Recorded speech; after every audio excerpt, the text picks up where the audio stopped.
नमस्कार दोस्तों। F&O trader जब एक्चुअल में ट्रेडिंग करते हैं तो क्या करते हैं? It is nothing but gambling. It's an addiction like as bad as cocaine. 1 फरवरी 2026 को बजट के बाद फाइनेंस मिनिस्टर निर्मला सीतारमण जी ने कहा कि फ्यूचर में ऑप्शंस में ट्रेडिंग करने को क्या बोला जाता है? जहां स्पेकुलेशन हिंदी में सट्टा बोलते हैं। उनके मुताबिक जो ट्रेडर्स एफएनओ में ट्रेडिंग करते हैं और जो चीज हिंदी में सट्टा कहलाती है वो हाईली रिस्क स्पेकुलेशन है, जिसमें लिमिटेड पैसा रखने वाले लोग हैवी लॉसेस फेस करते हैं। इसी वजह से एसटीटी को थोड़ा बढ़ाया गया है, रेवेन्यू के लिए नहीं बल्कि एक्सेसिव स्पेकुलेशन को डिटर करने के लिए, ताकि आप 2-3 कदम पीछे हटा दीजिए। और जो उनको पूछा गया कि आप एसटीटी बढ़ा क्यों रहे हैं, तो उनका क्या कहना था? This nominal increase is purely aimed at high speculation, only to deter them. मकसद बोल रहे हैं, हाँ, उनको थोड़ा डिस्करेज करना। बड़ी फिक्र है आम लोगों की, आपको चलो उस पर हम बाद में बात करेंगे, लेकिन बात यहाँ एसटीटी बढ़ाने की है ही नहीं, वो अलग मुद्दा है। लेकिन एफएनओ ट्रेडिंग को सट्टा कह देने से डिस्कशन की जगह एक वर्डिक्ट आ जाता है, क्योंकि स्टॉक मार्केट ट्रेडिंग के लिए जो सही शब्द इस्तेमाल किया जाता है वो है स्पेकुलेशन, गैम्बलिंग नहीं। स्पेकुलेशन और सट्टा में एक बेसिक फर्क होता है।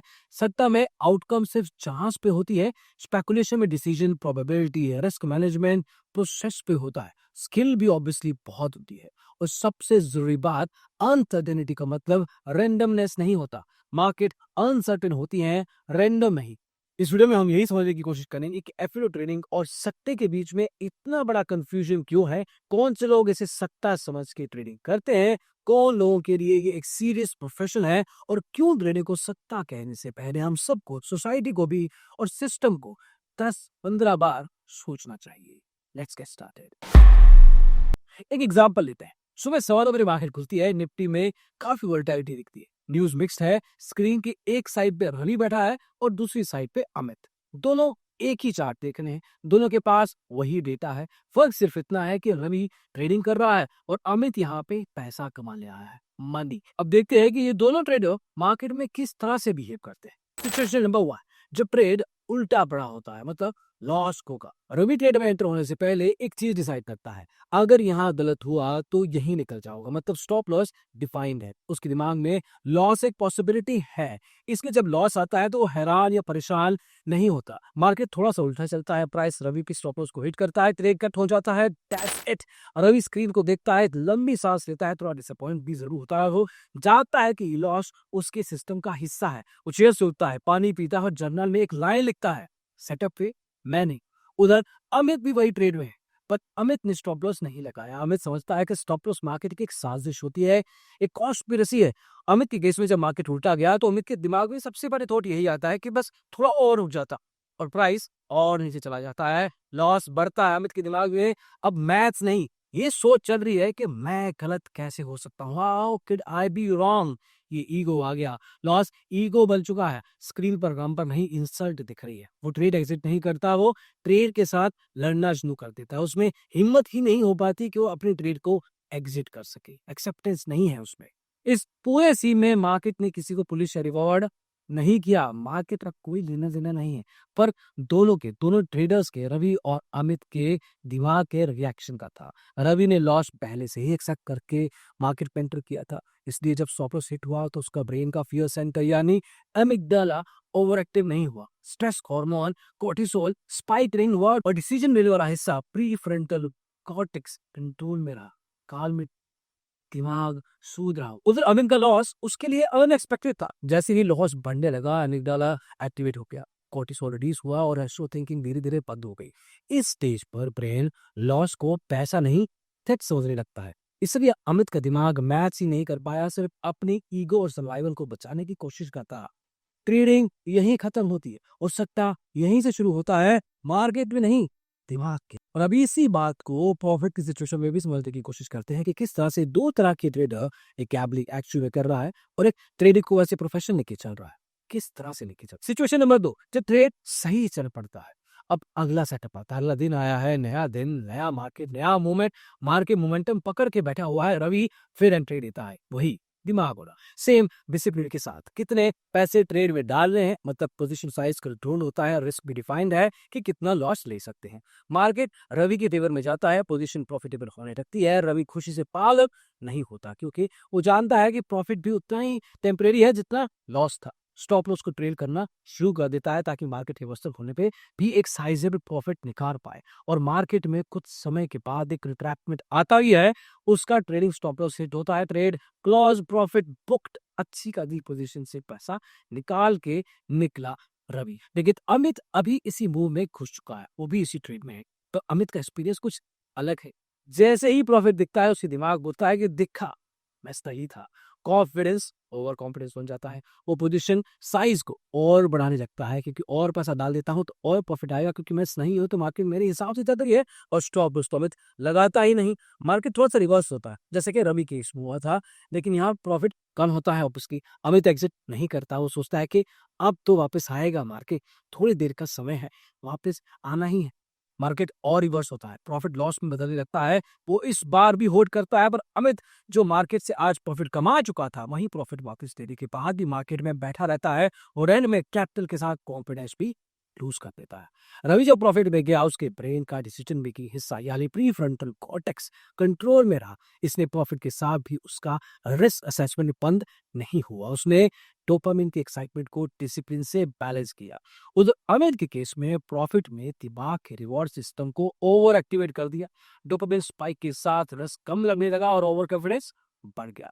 और इसीलिए रवि प्रॉफिट प्रोटेक्ट कर पाया, कैपिटल भी, और अमित प्रॉफिट देखकर भी कैपिटल लूज कर बैठा। मार्केट दोनों के लिए सेफ थी, पर सिर्फ इतना था कि एक का दिमाग कंट्रोल में था और दूसरा केमिस्ट्री के हॉर्मोन्स के साथ। अब ये हो गई साइंस की बात, और ये रियल टाइम में ज्यादातर ट्रेडर्स के साथ होता है।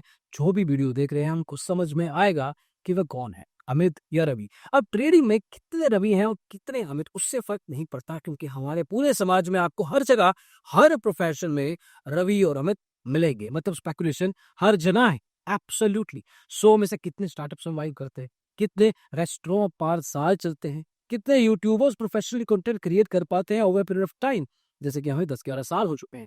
कितने एक्टर्स हिट मूवी देते हैं, लगातार देते हैं, लेकिन कोई स्टार्टअप करता है तो उसे समाज में इनोवेशन कहा जाता है। एक्टिंग, सिंगिंग, स्पोर्ट्स करे तो पैशन को फॉलो करना कहा जाता है। पॉलिटिक्स में जाए तो समाज सेवा कहा जाता है।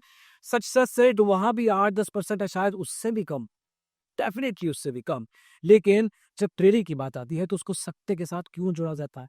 आउटकम या रिजल्ट तो इन सब प्रोफेशंस में सिमिलर है परसेंटेज लेवल पे। इन सब तरह के प्रोफेशन में रिस्क, अनसर्टेनिटी, टाइम सबका कॉमन फैक्टर होता है। स्टार्टअप 5 साल में फेल होता है, एक्सपीरियंस बोर्ड के ट्रेडिंग 6 महीने में फेल हो जाती है, तो उसको एडिक्शन बोला जाता है। इसको तो चस्का हो गया है मार्केट का, अब ये बोला जाता है। और अगर समाज ये चाहता है कि ट्रेडिंग को सट्टा बोल के उसके ऊपर टैक्स बढ़ा देना चाहिए ताकि लोग ट्रेडिंग कम करें, तो फिर शराब, तंबाकू से किस किस के हक का फायदा हुआ है। इनफैक्ट घरों के साथ साथ ये सब इंसानी जिंदगी को भी खत्म करते हैं। लेकिन पैकेट में वार्निंग लिख कर सरकार इसे रेवेन्यू स्ट्रीम की तरह दिखती है, और बड़े बड़े सेलिब्रिटीज हैवी अमाउंट चार्ज करके इनको रोमांटिसाइज या मर्दानगी, शान और शौकत के साथ जोड़ के प्रमोट करते हैं। सिर्फ यही नहीं, हमारे देश में आपको लॉटरीज बिकती दिख, अरे कब से दिखती होगी, उन्हें सरकार द्वारा ही चलाया जाता है और उसमें तो स्पेकुलेशन का चांस है ही नहीं, वो तो एब्सोल्युटली गैम्बलिंग है। एक लॉटरी टिकट को हजारों लाखों लोग खरीदते हैं, लेकिन जीतने वाले 1-2-3 लोग ही होते हैं। तो मतलब किसी एक के जीतने का चांस ऑलमोस्ट ना के बराबर है।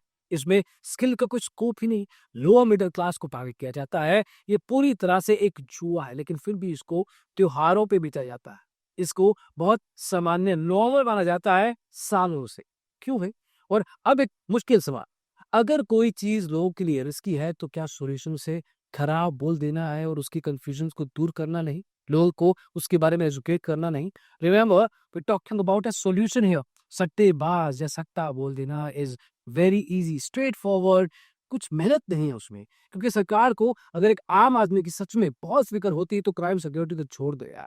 साफ पानी, हवा खाने के चक्कर में 140 करोड़ इंडियंस ये लाले पड़े हुए हैं, और यह एसटीटी बढ़ा के 60-70 लाख ऑप्शन ट्रेडर्स की जिंदगी की बड़ी फिक्र मनाई जा रही है। फाइनली ट्रेडिंग और सट्टे के फर्क को समझने के बाद भी एक प्रॉब्लम बची रहती है, और वो मार्केट की प्रॉब्लम नहीं है, वो इज्जत की प्रॉब्लम। अगर आप एक फुल टाइम ट्रेडर हो तो आप ऑलरेडी एक अनकंफर्टेबल जगह पे हो। आप सोसाइटी के अप्रूव्ड करियर लिस्ट में नहीं आते, आप नौकरी वाले नहीं हो। देखा जाए तो समाज में आपको बिजनेस वाला भी नहीं माना जाता, हालांकि ट्रेडिंग एक बिजनेस प्रोफेशन ही है।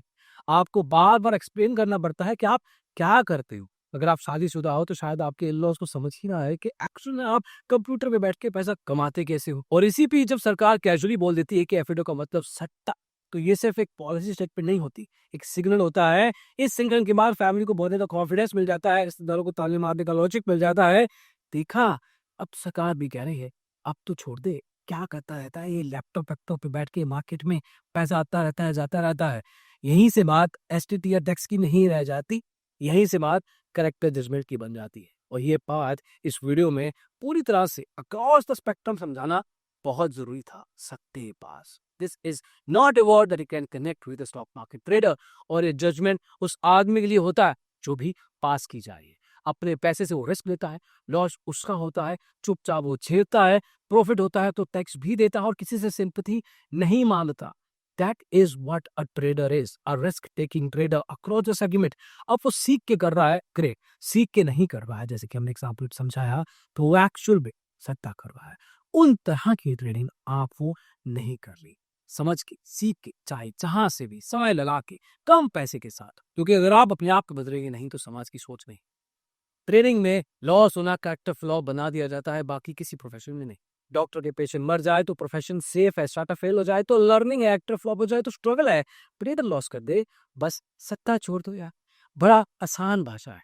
बहुत तरीके से हर ट्रेडर को इस तरह की भाषा का इस्तेमाल अलग अलग तरीके से उसके ऊपर किया जाता है, उसको सहना पड़ता है। और फिर आता है वो सवाल जो हर ट्रेडर ये सुना होता है, अगर आप इतने स्किल्ड हो तो जॉब क्यों नहीं करते? ये एडवाइस नहीं होती है, धीमा धीमा चुपचाप सा एक प्रेशर होता है जो कि बार-बार सुनने के ऊपर उसको सच में जो ट्रेडिंग करने की बात कर रहा है, उसके ऊपर फोकस नहीं करने देता। सच तो ये है कि प्रॉफिटेबल ट्रेडर सिस्टम का सबसे डिसिप्लिन लोगों में से एक होते हैं। कोई मिनिमम वेज नहीं होती, कोई उनको परमानेंट फंड नहीं मिलता, कोई इंश्योरेंस सेफ्टी नहीं होती, मुसीबत पे कोई बचाने वाला नहीं होता। फिर भी वो मेहनत करते हैं, कोशिश करते हैं, प्रॉफिट पे टैक्स देते हैं, ट्रेड पे एसटीटी देते हैं, हर चीज़ का जीएसटी देते हैं और लॉस पे ज़ीरो सिंपैथी देते हैं। और फिर भी उन्हें कैजुअली बोल दिया जाता है सट्टेबाज। और अब शायद वो वक्त आ गया है कि इस प्रोफेशनल को अब थोड़ी इज्जत से देखा जाए। What do you think?